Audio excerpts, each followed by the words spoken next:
Mickey Barnes is a disposable, a man who dies repeatedly, only to be printed back to life in a laboratory.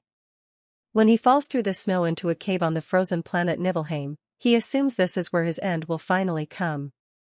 But before the alien creatures lurking in the darkness can devour him, a flying vehicle hovers above, and his friend Timo appears, shocked that Mickey is still alive. Timo descends halfway into the cave but, realizing his rope won't reach, takes Mickey's weapon and climbs back up, leaving his friend behind.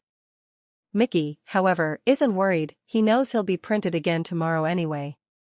As Timo departs, he asks a question that has long troubled him: what does it feel like to die? Mickey simply reminds him that he is already the 17th version of himself. As Mickey awaits his demise, an enormous alien beast emerges from the darkness, its jaws ready to consume him.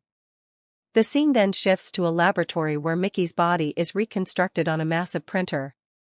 Dr. Dorothy, the scientist overseeing his revivals, continually updates his memories, ensuring he retains experiences from his previous deaths. This technology is so controversial that it is only permitted in space, where Mickey is subjected to extreme radiation and lethal conditions to help scientists study symptoms and potential treatments. Each time, they test how much time he has left before his inevitable end.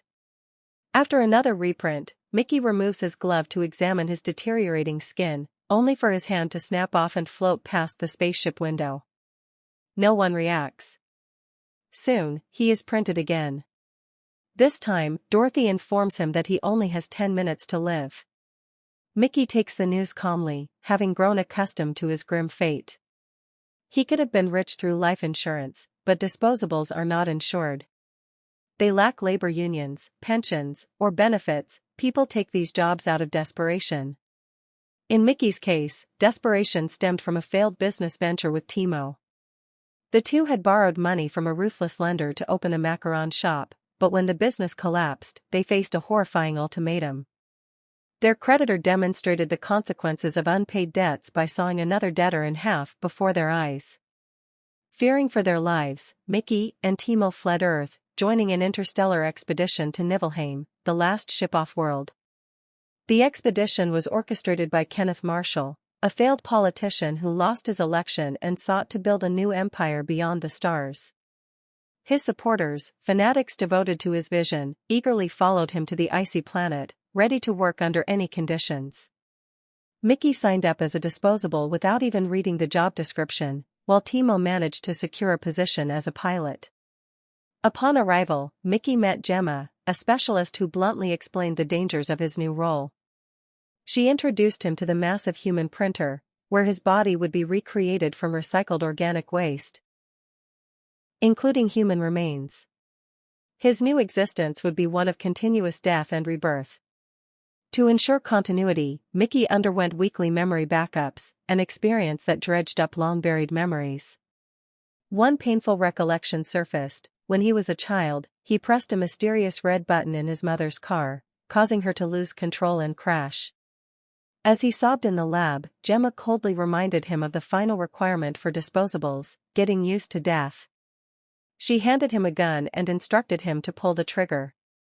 During the 4-year voyage to Niflheim, Mickey found solace in a woman named Nasha, a universal agent serving as both a soldier and a police officer.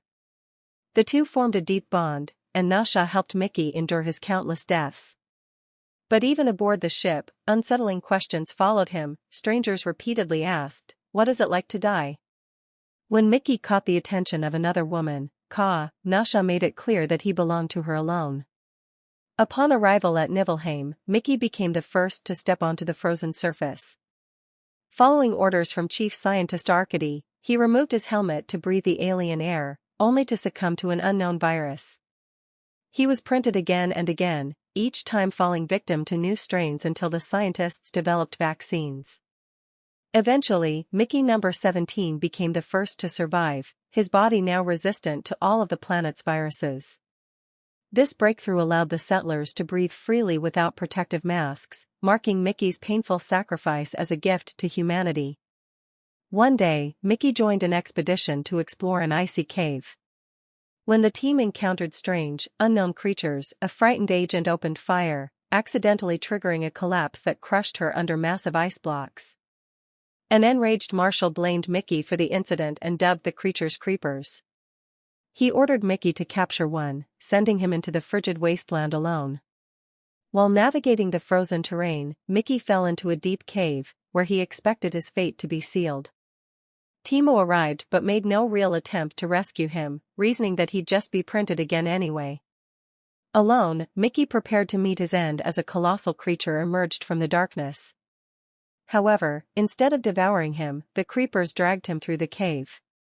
Mickey assumed he was being carried to their offspring as food, but to his surprise, they led him to the cave's exit.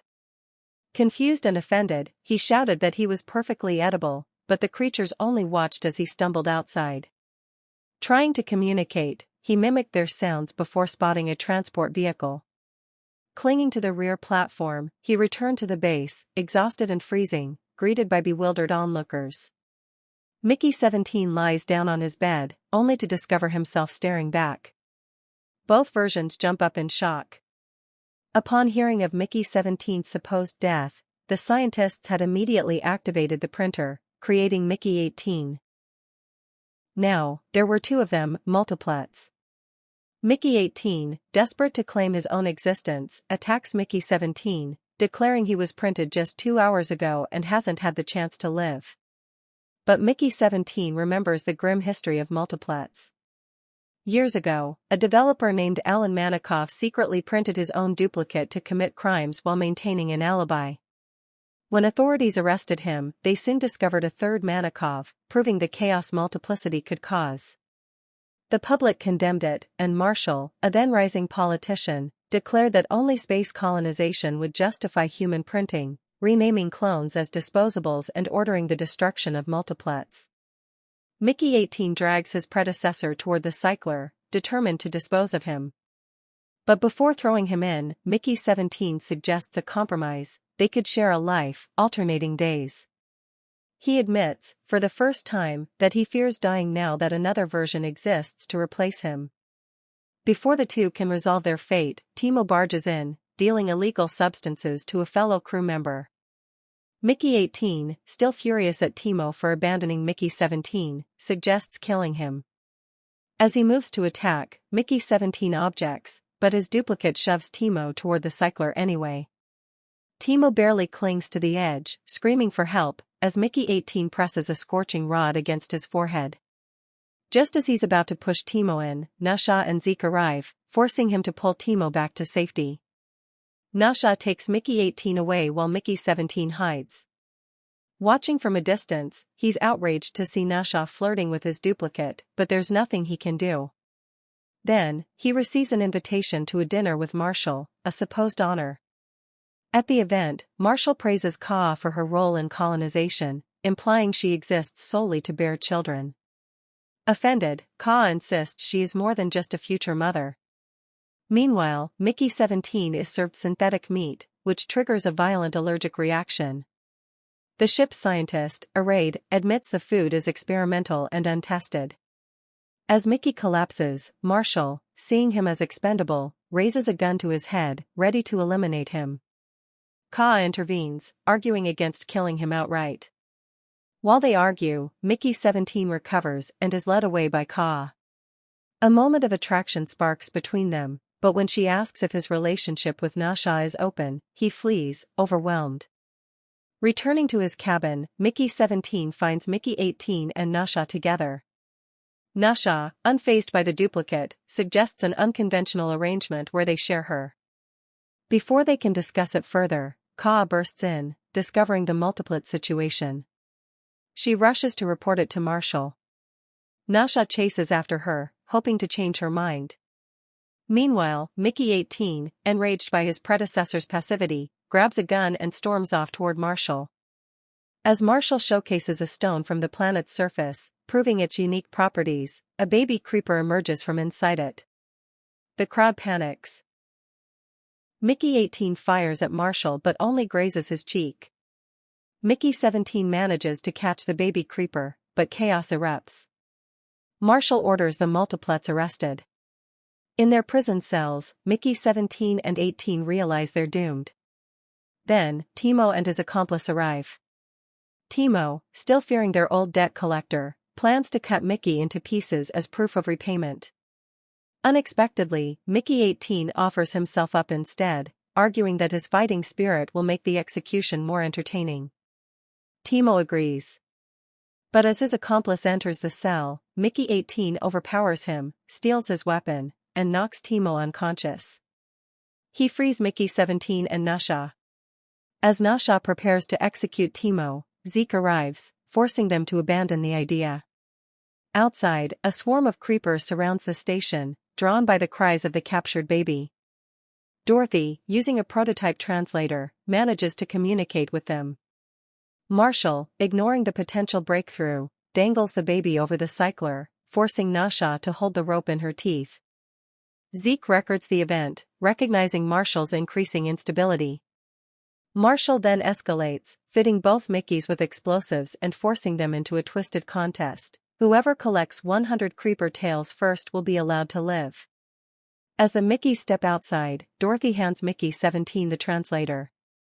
He communicates with the mother creeper, who warns that unless her child is returned, humans will be wiped out with a devastating sonic attack. Inside, Nasha fights back, strangling Isla to force the release of the baby. Zeke, siding against Marshall, orders compliance. Meanwhile, Marshall leads his soldiers outside, ready to exterminate the creepers. Mickey 18, realizing the impending massacre, leaps onto Marshall's vehicle. Mickey 17 returns the baby to its mother, but the aliens demand a human life in exchange. With one final act of defiance, Mickey 18 detonates his bomb vest, sacrificing himself and killing Marshall. 6 months later, Nasha takes over as leader, dismantling the disposable program. Dorothy perfects the translator, confirming the creeper's intelligence. Timo, still hunted, barely escapes a hitman. Mickey 17, haunted by nightmares of Isla and a reprinted Marshall, finally finds peace, knowing the printer has been destroyed, his last task entrusted to him alone. Bong Joon-ho's latest sci-fi masterpiece is bold, unconventional, and thought-provoking, exploring identity, morality, and the true cost of human cloning. Though reminiscent of other space epics, it carves out its own unique narrative, cementing its place as a must-watch for fans of intelligent, boundary-pushing cinema. Friends, if you liked the story, then like the video, and if you are new on the channel, then subscribe to the channel. Subscribe and hit the notification bell to be the first to get the next update.